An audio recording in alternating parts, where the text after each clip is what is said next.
Worli VDD चाळीमधील सर्व रहिवाशांच्या मागण्या या पुनर्विकसित इमारतीमधल्या समस्यांच्या संदर्भातल्या होत्या।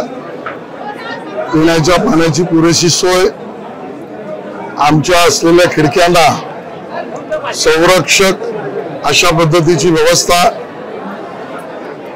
आमचं पार्किंग प्लाझा विकसित होईपर्यंत आम्हाला पार्किंगची व्यवस्था, पार्किंग प्लाझा विकसित झाल्यानंतर त्यांच्या अलॉटमेंटची व्यवस्था, या भागात वारसा हक्काप्रमाणे ज्यांच्या घरात दुर्दैवी मृत्यू झाला त्यांच्या वारसाला हक्क मिळवणारं ताबापत्र आणि रेराप्रमाणे 500 कार्पेट अशा आणि अन्य समस्या नागरिकांनी मांडल्या।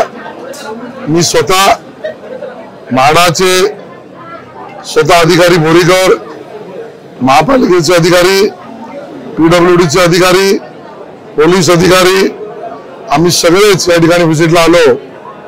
अतिशय उत्कृष्ट अशा बांधलेल्या हवेशीर पुनर्विकसित घरांची पाहणी सुद्धा केली आणि त्यांना पाणी पुरेसे मिळेल किंवा अतिरिक्त आवश्यक असेल तर तेही देण्याची व्यवस्था आणि त्याचा निर्णय आणि घोषणा या ठिकाणी केली।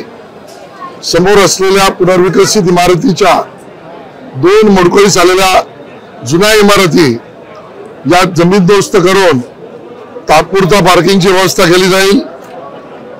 परमनंट पार्किंग प्लाझा विकसित झाल्यानंतर त्या ठिकाणी अलॉटमेंट नुसार परमनंट पार्किंग स्पेस सुद्धा दिलं जाईल।